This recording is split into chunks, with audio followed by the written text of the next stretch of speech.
Hi, I'm Max Brantley with the Arkansas Times on Thursday, April the 7th. Well, we had our expected anticlimax at the Arkansas State Capitol today. The House and the Senate both gave approval to Governor Asa Hutchinson's frameworks for the so-called Arkansas Works. That's his version of the private option expansion of Medicaid under Obamacare, the Affordable Care Act. It passed 70-30 in the House and 25-10 in the Senate, healthy margins. Neither of those margins amounted to 75%. That's the vote that's going to be needed next week or in the coming weeks of the state's budget legislative session to pass the appropriation bill to pay for the expanded Medicaid program. At this point, it's uncertain whether those votes exist. We heard a lot of speeches today from opponents of the program talking about the welfare state and the federal budget and the deficit. There were some amusing moments. A senator from Northeast Arkansas read verbatim Ronald Reagan's speech in 1964 about the evils of socialism and the creep of communism. He was talking about Medicare. It hasn't yet ruined the United States just yet. We also had a representative from Perry County talking about depending on the federal government. She lives in the middle of a national forest that her husband has used illegally to bait game. So, you know, the national government can be your friend at sometimes, not so much other times.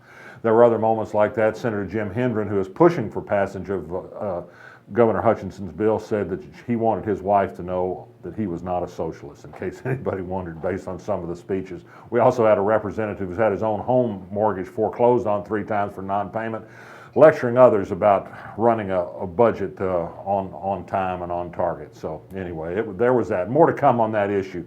Interesting developments in the race for president on the Democratic primary. Hillary Clinton is fighting back against Bernie Sanders, who's been winning some primaries and caucuses.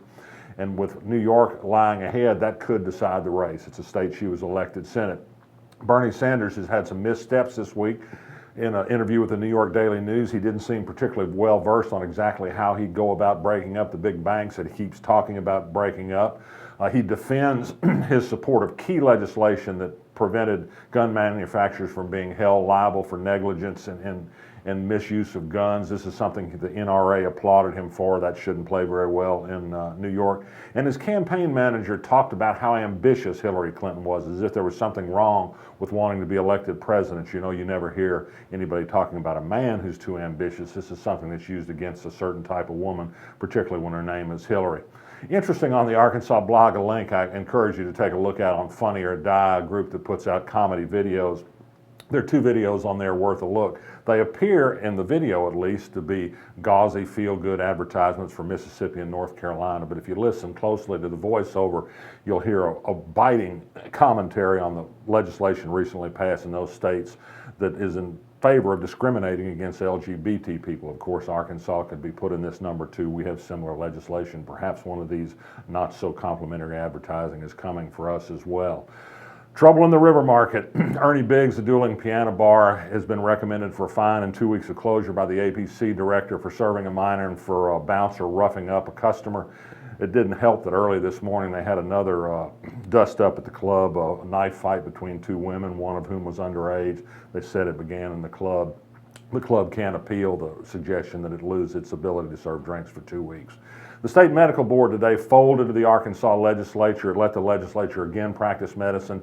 It will enact abortion regulations that refer not to a fetus, but to an unborn human child or an unborn human individual.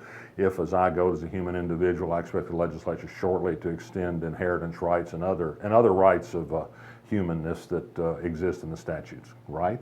A photographer from Fayetteville, Tim Fitzharris, has a picture of his chosen to appear on a new postage stamp commemorating the national parks. It's a fine shot of wild horses on the eastern seaboard. And finally, something just good all the way around. Today is Arkansas Gives Day. The Arkansas Community Foundation has put together nearly $500,000 to match contributions of the favorite charity of your choice. There's some 600 that qualify. Go to arkansasgives.org through 8 o'clock today, make a gift to a charity you like, and they'll match it to at least some percentage degree. We recommended Lucie's Place. It's a small startup charity that serves LGBT homeless kids, and they frequently have a hard time finding a place to stay, not only at home, but some shelters, nominally Christian shelters, won't serve people of different sexual orientations.